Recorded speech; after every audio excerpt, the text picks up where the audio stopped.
Day में आपका स्वागत है। चलिए आज हम देखेंगे प्रेजेंट परफेक्ट कंटिन्यूअस टेंस। इससे पहले हम प्रेजेंट सिंपल देख चुके हैं, प्रेजेंट कंटिन्यूअस देख चुके हैं और प्रेजेंट का परफेक्ट भी हम देख चुके हैं। तो जान लेते हैं आज की प्रेजेंट परफेक्ट कंटिन्यूअस की पहचान क्या होती है। तो इसकी पहचान यहाँ पे मैंने लिखा है, अगर किसी भी वाक्य के अंत में रहा है, रही है, रहे हैं अगर आपको दिखाई देता है तो आपको पता चल जाएगा कि वो प्रेजेंट परफेक्ट कंटिन्यूअस है। लेकिन एक क्वेश्चन भी उठता है कि भाई प्रेजेंट कंटिन्यूअस में भी तो हमने सेम पहचान पढ़ा है, उसमें भी तो रहा है, रही है, रहे हैं था। तो डिफरेंस ये है प्रेजेंट कंटिन्यूअस और प्रेजेंट परफेक्ट कंटिन्यूअस में। प्रेजेंट कंटिन्यूअस में केवल रहा है, रही है, रहे हैं होता है किसी भी वाक्य के अंत में, लेकिन प्रेजेंट परफेक्ट कंटिन्यूअस की बात करेंगे तो रहा है, रही है, रहे हैं के साथ लास्ट में आपको समय मिलेगा, टाइम दिखाई देगा। अगर कोई व्यक्ति किसी काम को कर रहा है तो किस समय से उसने उस काम को करना शुरू किया है, अगर कहीं वो रह रहा है तो कितने साल हो गए उसको उस घर में रहते। मतलब उस सेंटेंस में आपको कहीं ना कहीं समय दिखाई देगा। चलिए इसका एक एक करके हम सेंटेंस देखते जाते हैं। पहले हम अफर्मेटिव सकारात्मक टाइप का सेंटेंस देखेंगे, फिर निगेटिव नकारात्मक सेंटेंस देखेंगे, फिर इंट्रोगेटिव जिसे हम प्रश्नात्मक बोलते हैं। तो पहले नंबर पे हम देखते हैं अफर्मेटिव जिसे हम सकारात्मक भी बोलते हैं। तो इसका रूल या नियम क्या होता है उसको देख लेते हैं। इसका रूल बोलता है सबसे पहले सब्जेक्ट आएगा, सब्जेक्ट के बाद हेल्पिंग वर्ब। हेल्पिंग वर्ब क्या, हैज या हैव, इससे आप परिचित हैं। प्रेजेंट परफेक्ट टेंस में हमने ऑलरेडी देख लिया है हैज या हैव को, तो आपको प्रेजेंट परफेक्ट कंटिन्यूअस में भी इसका ही यूज करना है। इसके साथ एक और हेल्पिंग वर्ब लग जाता है और वो क्या है, बीन। तो हमारा रूल क्या बन रहा है, सब्जेक्ट प्लस हैज या have plus been plus V मतलब वर्ब। वर्ब का कौन सा फॉर्म, फर्स्ट फॉर्म, उसमें रहेगा आईएनजी प्लस ऑब्जेक्ट और प्लस टाइम। लास्ट में हमको टाइम को नहीं बोलना है जब हम किसकी बात कर रहे हैं, प्रेजेंट परफेक्ट कंटिन्यूअस टेंस की बात कर रहे होते हैं। चलिए इसी से रिलेटेड हम कुछ एग्जांपल्स देख लेते हैं। फर्स्ट एग्जांपल हमने लिखा है, सीता सुबह से खाना पका रही है। तो आप अगर नोटिस करेंगे तो इस वाक्य के अंतिम शब्दों को देखिए, अंत में लिखा है रहा है, रही है, रहा है, रही है। तो हमको हिंट मिल गया, अगर रहा है, रही है तो वो कंटिन्यूअस है। लेकिन कंटिन्यूअस है या परफेक्ट कंटिन्यूअस है, इसके लिए हमको देखना पड़ेगा कि क्या इस वाक्य में कहीं पे समय का उल्लेख है, क्या टाइम के बारे में बात की गई है क्या। तो हमें मिलता है यहाँ पे टाइम की बात की गई है। सीता खाना तो पका रही है लेकिन टाइमिंग भी यहाँ पे दिया गया है कि वो सुबह से खाना पका रही है। तो ये बिल्कुल हमारे इस पहचान को फॉलो करता है कि वाक्य के अंत में रही है लिखा है प्लस उसके साथ टाइम भी हमको यहाँ देखने को मिलता है। तो हमको तो पता चल गया कि भाई ये जो सेंटेंस हमको दिया गया है वो प्रेजेंट परफेक्ट कंटिन्यूअस है। और प्रेजेंट परफेक्ट कंटिन्यूअस का किस टाइप का सेंटेंस है, तो ये अफर्मेटिव है, सकारात्मक टाइप का है, ना तो ये नकारात्मक है और ना ही प्रश्नात्मक। ये किस टाइप का सेंटेंस है, अफर्मेटिव या सकारात्मक टाइप का सेंटेंस है। तो सकारात्मक टाइप का सेंटेंस है तो इसका रूल हमें याद है पहले से। तो हम क्या करेंगे, इस रूल के अकॉर्डिंग हम उसको एक एक करके ट्रांसलेट करना स्टार्ट करेंगे। चलिए हम लिखना स्टार्ट करते हैं। तो सबसे पहले हमको क्या चाहिए, सब्जेक्ट चाहिए। तो हम इस सेंटेंस में देखते हैं सब्जेक्ट के स्थान पे क्या है, सीता। इस सब्जेक्ट के स्थान पे क्या है, सीता। तो हम लिख देते हैं यहाँ पे सीता। तो सब्जेक्ट के स्थान पे आ गया सीता।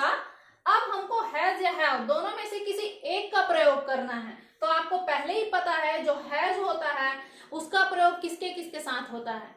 अगर सब्जेक्ट के स्थान पे क्या क्या दिखाई देता है आपको, इस सब्जेक्ट के स्थान पे अगर ही, सी, इट, ये क्या है, थर्ड पर्सन है, या किसी व्यक्ति का अगर आपको नाम दिखाई देता है, या कोई चीज सिंगुलर नंबर में है, एक वचन में है, तो आप किसका प्रयोग करते हैं, हैज का प्रयोग करते हैं। तो देखिए यहाँ पे लिखा है सीता। सीता किसी व्यक्ति का नाम है, इसीलिए हम किसका प्रयोग करेंगे, हैज का प्रयोग करेंगे। तो हमने यहाँ पे हैज लिख दिया। तो सब्जेक्ट के स्थान पे सीता आ गया, हैज या हैव में से हमने किसको सेलेक्ट कर लिया, हैज को सेलेक्ट कर लिया। उसके बाद हमको क्या लिखना है, बीन, तो हमने यहाँ पे लिख दिया बीन। फिर बोलता है वर्ब का फर्स्ट फॉर्म लिखिए। क्रिया क्या हो रही है हमको देखना पड़ेगा। इस सेंटेंस में क्रिया क्या हो रही है, पकाना, कुक करना, तो हम लिख लेते हैं कुक। और उसके साथ लगाना है हमको क्या, आईएनजी, तो क्या हो जाएगा, cooking. Sita has been cooking. और लास्ट में लिखना है ऑब्जेक्ट। ऑब्जेक्ट मतलब पका तो रही है लेकिन क्या, तो ऑब्जेक्ट के स्थान पे क्या है, खाना या भोजन, जिसे हम इंग्लिश में क्या बोलते हैं, फूड, तो हमने इसे लिख दिया। और सबसे लास्ट में हमको लिखना होगा टाइम।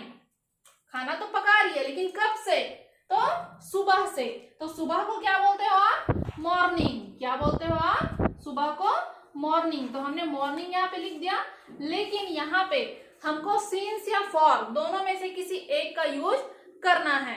तो आपको पता होना चाहिए कि मॉर्निंग, इवनिंग, आफ्टरनून या नाइट अगर दिया है तो आप उसके साथ हमेशा किसका यूज करेंगे, सिंस का यूज करेंगे। इसीलिए मॉर्निंग से पहले हम क्या लिख देंगे, सिंस लिख देंगे।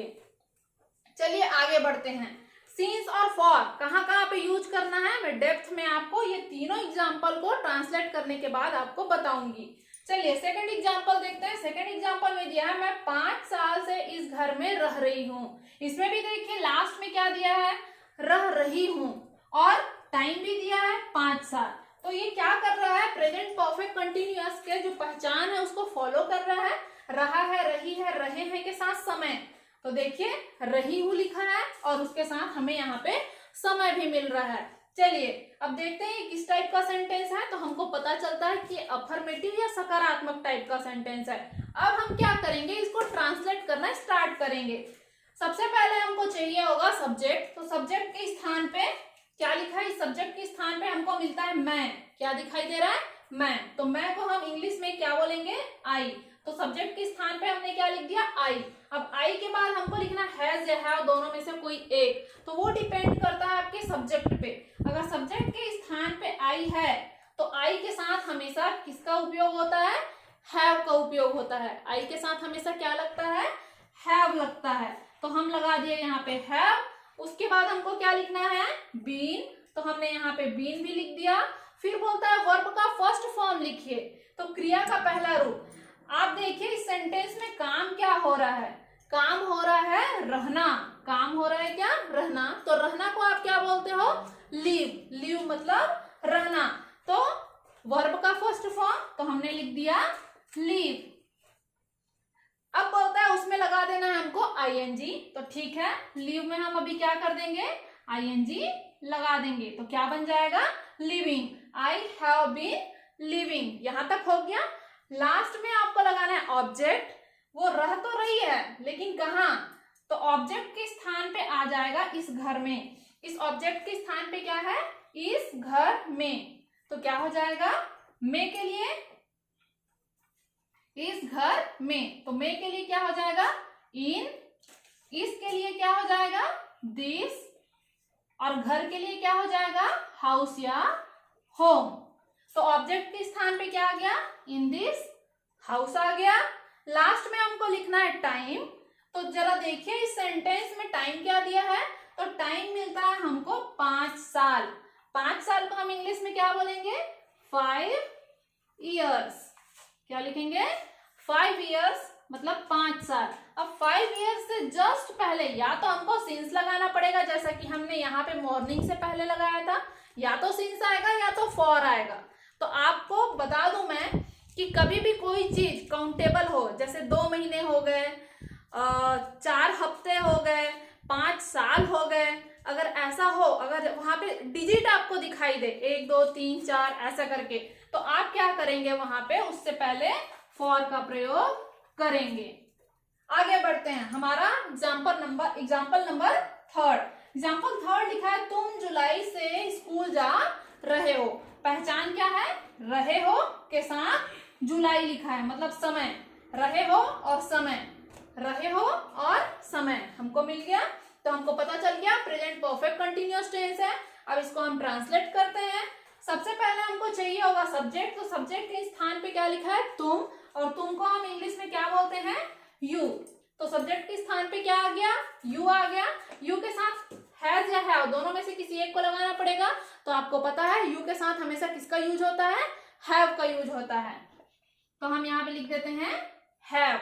उसके बाद क्या लिखना है हमको, बीन। तो हमने लिख दिया बीन। फिर लिखना है वर्ब का फर्स्ट फॉर्म। क्रिया क्या हो रही है इसमें, तुम जुलाई से स्कूल जा रहे हो, तो काम क्या हो रहा है, क्रिया क्या हो रही है, जाना।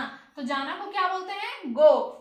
तो क्रिया का पहला रूप गो, उसमें क्या लगा देना है, गोइंग। और आपको पता है जब भी आप गो, वेंट, गॉन का यूज करते हैं तो उसके जस्ट बाद हमको टू लगाना होता है, इसलिए हम क्या लगा दिए, टू। और ऑब्जेक्ट, जा तो रहा है लेकिन कहाँ जा रहा है, तो ऑब्जेक्ट के स्थान पे क्या आ जाएगा, स्कूल। तो हम यहाँ पे लिख देंगे स्कूल। लास्ट में हमको लिखना है टाइम। तो इस सेंटेंस में टाइम क्या है, जुलाई। तो हम यहाँ पे जुलाई लिख देते हैं।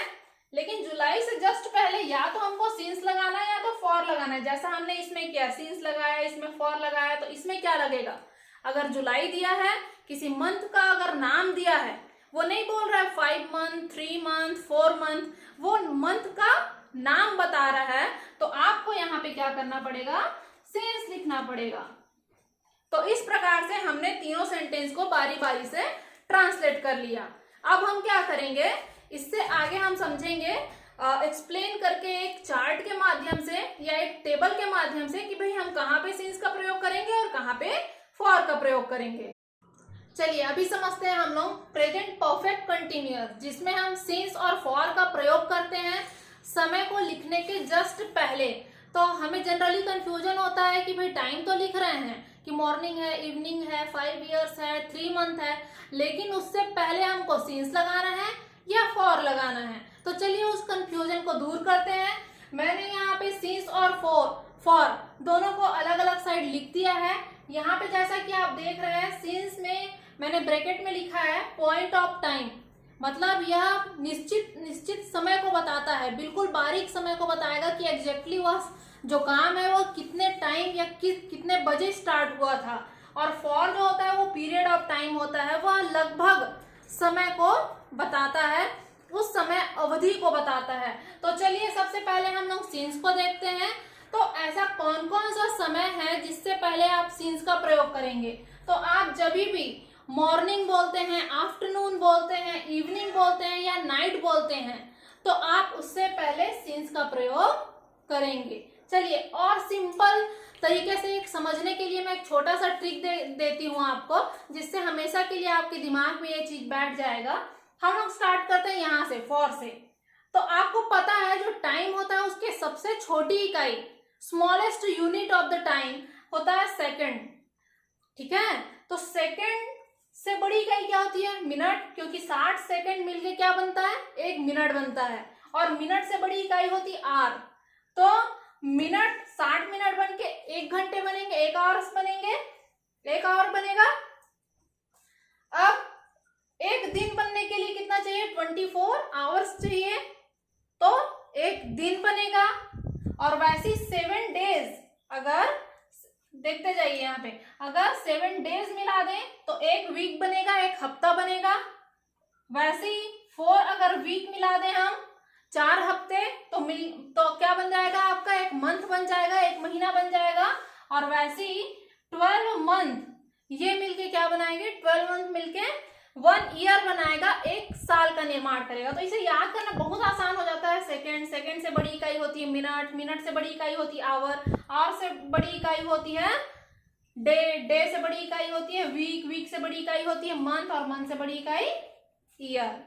सेकंड, मिनट, घंटे, दिन, हफ्ते, महीने और साल, ठीक है। तो अब हम क्या करते हैं, कभी भी आपको कोई टाइम पीरियड मिलेगा तो उसमें जनरली लिखा होगा कि भाई वो जो काम कर रहा है वो पिछले 20 सेकंड से कर रहा है, या 15 मिनट हो गया उसको काम करते, या 7 घंटे से वो काम कर रहा है, या उसको 5 दिन हो गए हैं, या 15 हफ्ते हो गए हैं, या 3 महीने हो गए हैं, या वो इस घर में रह रहा है तो उसको रहते 5 साल हो गए हैं, जैसा हमने एग्जाम्पल में देखा था। तो आपको जनरली क्या मिलता है कि जो भी है second, minute, hour, day, week, month and year, उससे पहले आपको कुछ ना कुछ डिजिट आपको देखने को मिलेगा।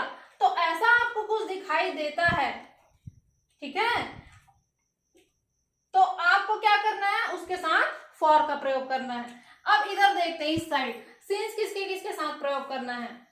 तो आप या तो मॉर्निंग, आफ्टरनून, इवनिंग और नाइट, मॉर्निंग, आफ्टरनून मैंने नहीं लिखा है, वो भी आएगा, इवनिंग और नाइट, इन सब के साथ हम किसका प्रयोग करते हैं, सिंस का प्रयोग करते हैं। अब यहीं से हम लोग समझते हैं, ठीक है, आवर 1 घंटे, है ना, तो आप बोलोगे या बोल सकते हो राम 7 घंटे से काम कर रहा है, Ram has been working for 7 hours. या आप क्या बोल सकते हैं, अगर आपको सिंस लगाना तो आप एग्जैक्टली उस टाइम को बताओगे कि राम कितने बजे काम करना स्टार्ट किया था, तो 3 बजे स्टार्ट किया था या 7 बजे स्टार्ट किया था। तो जहां पे यहाँ पे आवर लिखा है वही उसके जस्ट सामने ये क्या कर रहा है, जो सिंस होता है वो एग्जैक्ट समय को बताता है कि भाई वो 3 बजे ही काम को शुरू किया था या 7 बजे काम को शुरू किया है, और ये लगभग बताता है कि भाई उसको काम करते हुए 7 घंटे हो गए या 5 घंटे हो गए, ठीक है। नेक्स्ट देखते हैं हम डे, जैसे बोलेगा कि बरसात होते 3 दिन हो गए, कंटिन्यू बरसात हो रही है और बरसात होते 3 दिन हो गए, और जबकि इसमें क्या होता है, ये डे नहीं बोलेगा, बल्कि क्या बोलेगा, डे का नेम, दिन है तो दिन का नाम क्या है, कि उस दिन मंडे था, ट्यूसडे था या संडे था। तो यहाँ पे हम डे लिखेंगे, लेकिन यहाँ पे डे का नाम लिखेंगे। आगे बढ़ जाते हैं, जैसे कि यहाँ पे मंथ दिया है, महीना दिया है, लेकिन यहाँ पे क्या करना है, आपको उस मंथ का नाम लिखना पड़ेगा, ताकि जहां पे भी हम सिंस लगाते हैं वहां पे बिल्कुल भी कोई कंफ्यूजन नहीं होता है, एग्जैक्टली उस समय को आपको बताना रहता है। अगर मंथ है तो उस मंथ का आपको नाम बताना पड़ेगा कि जनवरी था, फरवरी था कि जुलाई था, या कोई सा भी मंथ का नेम आप यहाँ पे लिखेंगे। जबकि इसमें क्या होगा, 3 महीने, 5 महीने, 6 महीने, इस टाइप से आप बोलेंगे।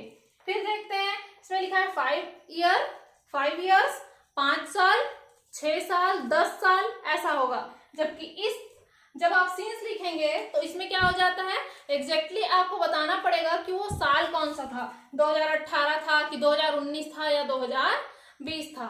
मेरे ख्याल से आप इसे बिल्कुल समझ गए होंगे।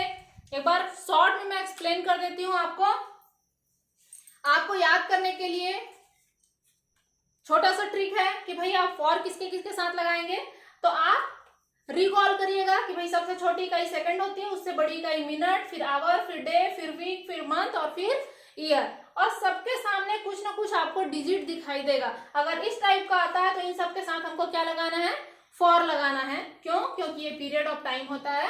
और जबकि सिंस किसके साथ लगाएंगे, बिल्कुल एग्जैक्ट निश्चित समय जब आपको बताया जाएगा, पॉइंट ऑफ टाइम, तब आप वहां पे सिंस का प्रयोग करेंगे। जैसे किसी भी एक पहर का नाम बताएंगे कि वो सुबह था, दोपहर था, शाम था या रात था, या आप बताएंगे कि एग्जैक्टली कितने बजे वो काम शुरू हुआ है, 5 बजा था, 3 बजा था कि 7 बजा था। अगर आप दिन बताने वाले हो 3 दिन 4 दिन नहीं बोलोगे, आप उस दिन का नाम बताएंगे कि मंडे था, ट्यूसडे था या संडे था। अगर आपको मंथ बताना है तो उस मंथ का नेम यहाँ पे आपको लिखना पड़ेगा कि कौन सा महीना था, मार्च था, जनवरी था, फरवरी था कि कौन सा महीना था। अगर ईयर आपको लिखना है तो ईयर भी आप कैसे लिखेंगे, बताना पड़ेगा कि 1990 था कि 1995 था कि 2018 था कि 2020 था। जबकि इसमें क्या हो रहा है, आप बता रहे हो कि भाई 6 साल हो गया कि 5 साल हो गया कि 10 साल हो गया। तो ये इन दोनों में मेरे ख्याल से जो डिफरेंस है वो आपको बिल्कुल क्लियरली समझ में आ गया होगा, और आपको पता चल गया होगा कि आपको किसके सामने, कौन से टाइम के सामने आपको सिंस लगाना है और कहाँ पे आपको फॉर का प्रयोग करना है। प्रेजेंट परफेक्ट कंटिन्यूअस, इसका हमने अफर्मेटिव देख लिया है। अब हमको देखना है निगेटिव या नकारात्मक टाइप का सेंटेंस हमको कैसे बनाना है। तो बहुत ही आसान है। अफर्मेटिव का अगर आपको रूल याद है तो निगेटिव बनाने के लिए आपको कुछ नहीं करना पड़ेगा, केवल और केवल नॉट लगा देना है। और नॉट कहाँ पे लगता है, हेल्पिंग वर्ब के जस्ट बाद। तो चलिए देखते हैं इसका जो रूल है निगेटिव का, उसमें सबसे पहले सब्जेक्ट आएगा, उसके बाद हेल्पिंग वर्ब हैज या हैव लिखेंगे, उसके जस्ट बाद आपको नॉट लगा देना है। क्यों, क्योंकि ये नकारात्मक है। अफर्मेटिव में नॉट नहीं था, बाकी सेम फॉर्मूला था। और निगेटिव बनाने के लिए केवल हम इस नॉट को इसमें एक्स्ट्रा लगा दे रहे हैं, बाकी फॉर्मूला अफर्मेटिव या सकारात्मक का ही है। तो सब्जेक्ट प्लस हैज या have plus not plus been plus verb का फर्स्ट फॉर्म, उसमें आईएनजी, लास्ट में ऑब्जेक्ट और सबसे लास्ट में आपको टाइम लिख देना है। तो चलिए इससे रिलेटेड हम कुछ एग्जांपल्स देखते हैं। फर्स्ट एग्जांपल लिया है हमने, सीता सुबह से खाना नहीं पका रही है। जब आपने अफर्मेटिव में देखा था तो उसमें था सीता सुबह से खाना पका रही है। अब निगेटिव बना रहे हैं तो क्या हो जाएगा, सीता सुबह से खाना नहीं पका रही है। अब इसको इंग्लिश में ट्रांसलेट करते हैं। इसमें सबसे पहले हमको चाहिए सब्जेक्ट, तो सब्जेक्ट के स्थान पे कौन है, सीता, तो हम यहाँ पे लिख देते हैं सीता। सीता के साथ हैज या हैव दोनों में से किसका प्रयोग होगा, हैज का प्रयोग होगा। क्यों, क्योंकि सीता किसी व्यक्ति का नाम है और किसी व्यक्ति के नाम के साथ हमेशा किसका प्रयोग होता है, हैज का प्रयोग होता है। उसके बाद हमको क्या लिखना है, नॉट, तो हमने नॉट लिख दिया, है ना। सब्जेक्ट के स्थान पे सीता आ गया, हैज या हैव में से हमने किसका सिलेक्शन किया, हैज का। फिर हमको लिखना है नॉट, उसके बाद क्या लिखना है, बीन।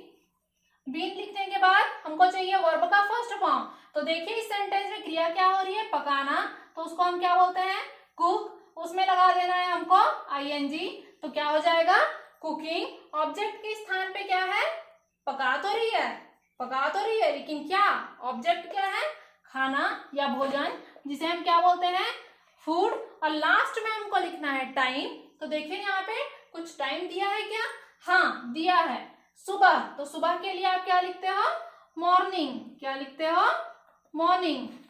तो मॉर्निंग से जस्ट पहले आपको पता होना चाहिए सिंस या फॉर दोनों में से एक का उपयोग करना है। और मैंने आपको बता दिया है कि अगर मॉर्निंग, आफ्टरनून, इवनिंग या नाइट ऐसा दिया है तो आप उससे पहले सिंस का यूज करेंगे। तो हम यहाँ पे सिंस लगा दिए और इस प्रकार से हमने क्या किया, हिंदी से इंग्लिश में उसको ट्रांसलेट कर दिया। सीता सुबह से खाना नहीं पका रही है, तो Sita has not been cooking food since morning. चलिए सेकेंड एग्जाम्पल को देखते हैं। सेकेंड एग्जाम्पल में दिया है, मैं 5 साल से इस घर में नहीं रह रही हूँ और समय के साथ आया है, 5 साल से, टाइम बता रहा है आपको, मतलब प्रेजेंट परफेक्ट कंटिन्यूअस है। अब इसका अफर्मेटिव टाइप का सेंटेंस है, सकारात्मक। अच्छा सकारात्मक नहीं है, क्यों नहीं है, क्योंकि यहाँ पे क्या लिखा है, नहीं लिखा है, मतलब ये किस टाइप का सेंटेंस हो गया, निगेटिव टाइप का सेंटेंस हो गया। तो हम इसी रूल को फॉलो करेंगे और इसको हम ट्रांसलेट करना स्टार्ट करेंगे। तो सबसे पहले हमको क्या चाहिए, सब्जेक्ट। तो सब्जेक्ट के स्थान पे क्या है, मैं, तो मैं को क्या बोलते हैं इंग्लिश में, आई। सब्जेक्ट के स्थान पे क्या आ गया, आई आ गया। हैज या हैव दोनों में से किसी एक का उपयोग करना है, तो आई के साथ किसका उपयोग करते हैं, यहाँ हैव का उपयोग करते हैं, तो आ गया हैव। उसके बाद हमको क्या चाहिए, नॉट, तो हमने लिख दिया नॉट। फिर चाहिए हमको बीन, तो हमने बीन भी लिख दिया। बीन के बाद लिखना है वर्ब का फर्स्ट फॉर्म, क्रिया का पहला रूप। तो यहाँ पे क्या काम हो रहा है, रहने का। इस घर में रह रही हूँ, नहीं रह रही हूँ, तो रहना, रहना को क्या बोलते हैं, लीव। तो लीव में लगा देना है आपको क्या, आईएनजी, तो क्या हो जाएगा, लिविंग। और लास्ट में लिखना है आपको ऑब्जेक्ट, रह रही है लेकिन कहाँ, इस घर में, तो इस घर में को इंग्लिश में क्या बोलेंगे, इन दिस हाउस। और लास्ट में लिखना है आपको टाइम, तो समय क्या है, 5 साल। 5 साल को आप क्या बोलते हो, 5 years। 5 years से जस्ट पहले या तो आपको सिंस लगाना है या तो आपको फॉर लगाना है। तो कभी भी ऐसा 5 years, 10 years, 7 years ऐसा करके अगर आपको देगा, मतलब ईयर्स रहेगा उसके सामने कोई डिजिट रहेगा, तो आपको हमेशा किसका यूज करना है, फॉर का यूज करना है। चलिए थर्ड एग्जांपल को देखते हैं। तुम जुलाई से स्कूल नहीं जा रहे हो, तो इसमें देखते हैं हमारे सब्जेक्ट के स्थान पे कौन है, तुम। तो तुम को क्या बोलते हैं, यू, हमने लिख दिया। अब हमको हैज या हैव दोनों में से किसी एक को सेलेक्ट करना है, तो यू के साथ हम किसका यूज करते हैं, हैव का, तो हमने यहाँ पे लिख दिया हैव। उसके बाद हमको क्या चाहिए, नॉट, तो हमने लिख दिया नॉट। फिर चाहिए बीन, तो हमने यहाँ से लिख दिया बीन। फिर बोलता है वर्ब का फर्स्ट फॉर्म लिखो, तो यहाँ पे क्या क्रिया हो रही है, जाने की, है ना। तुम जुलाई से स्कूल नहीं जा रहे हो, तो क्रिया क्या है, जाना, तो उसको बोलते हैं गो। वर्ब का फर्स्ट फॉर्म वर्ब का फर्स्ट फॉर्म की जगह पे आ गया गो, उसमें लगा देना ing, तो हो जाएगा गोइंग। आपको पता है गो के जस्ट बाद हमको टू लिखना होता है, तो जा तो रहा है लेकिन कहाँ, स्कूल क्या है हमारा ऑब्जेक्ट, तो इस ऑब्जेक्ट के स्थान पे क्या आ जाएगा, स्कूल आएगा।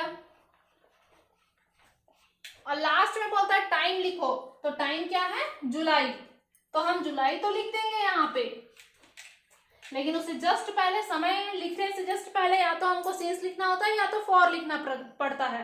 तो यहाँ पे ये नहीं बोल रहा है कि 3 मंथ हो गया कि 5 मंथ हो गया, उस मंथ का नाम बता रहा है कि वो मंथ कौन सा था, तो जुलाई उस मंथ का नाम है, उस महीने का नाम क्या है, जुलाई। तो मंथ का अगर नाम देता है तो हम वहां पे क्या लगाते हैं, सिंस लगाते हैं। तो हमारा ट्रांसलेशन यहाँ पे है, you have not been going to school since July. तो इस प्रकार हम हिंदी से इंग्लिश में ट्रांसलेट कर लेंगे। अब हमें देखना है इंट्रोगेटिव टाइप ऑफ सेंटेंस। यहाँ पे मैंने लिखा है इंट्रोगेटिव प्रश्नात्मक। अगर आपको प्रश्नात्मक कोई सेंटेंस अगर दिया गया है और उसको बोला जाएगा कि आपको इंग्लिश में ट्रांसलेट करना है, तो आप कैसे उसको ट्रांसलेट करेंगे, तो बहुत ही आसान है इसका रूल। इसके रूल को आपको याद करने की जरूरत नहीं है, मैंने हमेशा आपको बोला है, केवल आप हर टेंस में, चाहे वो प्रेजेंट सिंपल हो, प्रेजेंट कंटिन्यूअस हो, प्रेजेंट परफेक्ट हो या प्रेजेंट परफेक्ट कंटिन्यूअस हो, सिर्फ आपको एक रूल याद करना होता है अफर्मेटिव का। अगर आपको अफर्मेटिव का रूल याद हो गया, मतलब निगेटिव और इंट्रोगेटिव आप आसानी से बना सकते हैं। निगेटिव बनाने के लिए उसमें नॉट लगा दीजिए हेल्पिंग वर्ब के बाद, और अगर आपको इंट्रोगेटिव बनाना है तो सहायक क्रिया को उठा के सबसे सामने में रख दीजिए, और बाकी जो बच रहे हैं उसको सेम टू सेम आप रिपीट कर दीजिए, उसको लिख दीजिए, तो इंट्रोगेटिव बन जाता है। यही काम हम यहाँ पे भी करने वाले हैं। देखिए प्रेजेंट परफेक्ट कंटिन्यूअस में सबसे पहला जो हमने रूल पढ़ा था वो था अफर्मेटिव का, और अफर्मेटिव का रूल क्या था आपको पता है, सब्जेक्ट था, फिर हैज या have plus been plus verb का फर्स्ट फॉर्म ing और ऑब्जेक्ट, और लास्ट में था टाइम। तो हम इसी से ही इंट्रोगेटिव बनाएंगे। अफर्मेटिव के रूल से ही हम क्या करेंगे, केवल एक रूल याद करके रखेंगे अफर्मेटिव का, और उसी से अभी हम क्या करने वाले हैं, इंट्रोगेटिव का रूल बनाने वाले हैं। तो क्या करना पड़ेगा हमको, इस अफर्मेटिव के रूल में जो हेल्पिंग वर्ब है हैज या हैव, इसको उठाएंगे और सबसे सामने में यहाँ पे रख देंगे, ठीक है। तो हैज या हैव उठ के सामने आ जाएगा, तो बच क्या जाएगा, सब्जेक्ट, बीन, वर्ब का फर्स्ट फॉर्म, ing, ऑब्जेक्ट और टाइम। तो देखिए यहाँ पे रूल नंबर फर्स्ट में हमने वही किया है, हैज या हैव को हमने उठा के सबसे सामने में यहाँ पे रख दिया, तो बच क्या गया, सब्जेक्ट यहाँ पे लिख दिया, बीन, वर्ब का फर्स्ट फॉर्म ing, ऑब्जेक्ट और टाइम, वर्ब का फर्स्ट फॉर्म ing, ऑब्जेक्ट और टाइम हमने एज इट इज लिख दिया। मतलब हमने कुछ नहीं किया, जो अफर्मेटिव का रूल था उसमें केवल हेल्पिंग वर्ब को उठा के सामने रख दिया और बाकी को ज्यों का त्यों लिख दिया, तो हमारा इंट्रोगेटिव का रूल बनके तैयार हो गया। ये तो हमारा फर्स्ट रूल हो गया। सेकेंड रूल में भी हमको कुछ नहीं करना है, जो हमारा फर्स्ट रूल है उसी को हम एज इट इज यहाँ पे लिख देंगे, हैज या हैव। ये देखिए ये जो हमारा रूल है इसको हमने सेम यहाँ पे रिपीट कर दिया है, उसी को ही हमने दोबारा लिख दिया है। बस एक चीज हमको एक्स्ट्रा ऐड करना है सामने में इसके, वो है WH वर्ड। और आपको पता है कि WH वर्ड क्या होता है, WH वर्ड प्रश्नात्मक शब्द होते हैं। ऐसे प्रश्नात्मक शब्द जिसकी शुरुआत क्या होती है, WH से होती है, what, when, where, why, which, whose, whom, ये सारे वर्ड्स WH वर्ड्स कहलाते हैं। चलिए कुछ एग्जांपल्स देख लेते हैं। फर्स्ट एग्जांपल है, क्या सीता सुबह से खाना पका रही है। तो देखिए लास्ट में रही है आया और उसके साथ टाइमिंग भी आया है। अब हम इसको क्या करेंगे, हिंदी टू इंग्लिश में ट्रांसलेट करेंगे। पर इंट्रोगेटिव के लिए तो हमारे पास दो रूल है, rule number 1 and rule number 2। तो हमें कैसे पता चलेगा कि ये वाला जो हमारे पास सेंटेंस है वो रूल नंबर 1 से सॉल्व होगा या रूल नंबर 2 से। तो हम रूल नंबर इसको 1 से ट्रांसलेट करेंगे। क्यों करेंगे, इसके पीछे रीजन है कि हमको देखना होता है कि जो हमारा प्रश्नात्मक जो शब्द है वो उस सेंटेंस में कहाँ पे स्थित है। ये देखिए ये सबसे शुरू में स्थित है, इसकी पोजीशन, इसकी स्थिति हमको देखनी है।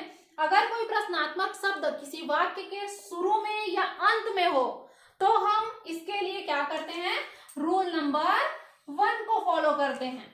और इस सेंटेंस में देखिए सीता सुबह से खाना क्यों पका रही है, सेम है। क्या सीता सुबह से खाना पका रही है और सीता सुबह से खाना क्यों पका रही है। डिफरेंस क्या है, इसमें जो प्रश्नात्मक शब्द है वो इस वाक्य के शुरुआत में है यहाँ पे, और इस सेंटेंस में जो प्रश्नात्मक शब्द है वो इस वाक्य के बीच में है। बीच में मतलब इस वाक्य में कहीं पे भी हो सकता है, यहाँ पे या यहाँ पे, हाँ, लेकिन सबसे शुरू में या सबसे अंत में नहीं होगा। तो इसके लिए हम क्या करेंगे, रूल नंबर 2 को फॉलो करेंगे।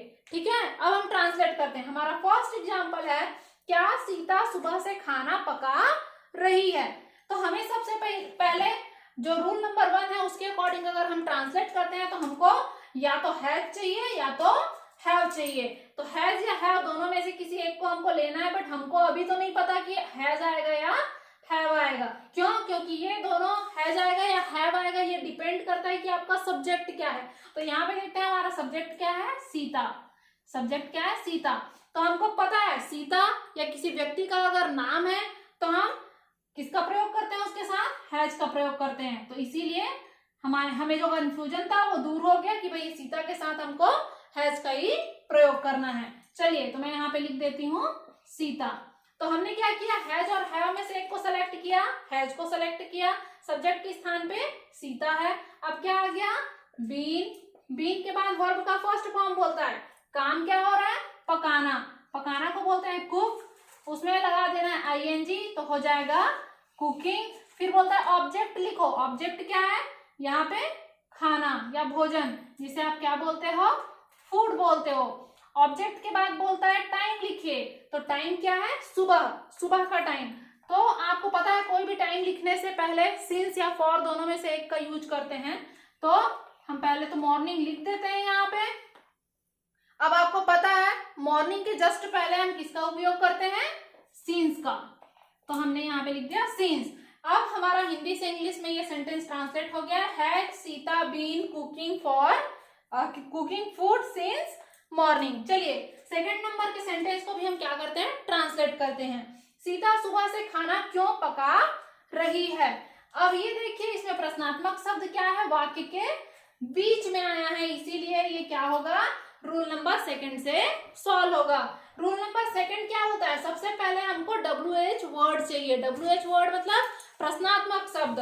क्यों, क्यों है हमारा प्रश्नात्मक शब्द, तो क्यों को हम अंग्रेजी में क्या बोलते हैं, वाई। तो WH वर्ड के जगह पे क्या हो जाएगा, वाई। मैंने यहाँ पे लिख दिया। फिर हैज या हैव दोनों में से किसी एक को लिखना है।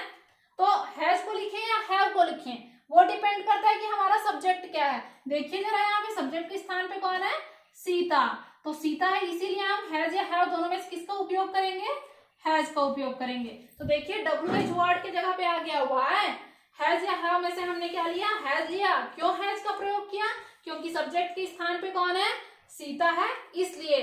किसी व्यक्ति का अगर नाम है तो हम हैज का प्रयोग करते हैं। फिर लिखना है हमको क्या, बीन। हमने लिख दिया बीन। फिर बोलता है वर्ब का फर्स्ट फॉर्म लिखो, क्रिया का पहला रूप। क्रिया क्या हो रहा है, खाना पकाना, तो कुक, और उसमें लगा देना है आईएनजी।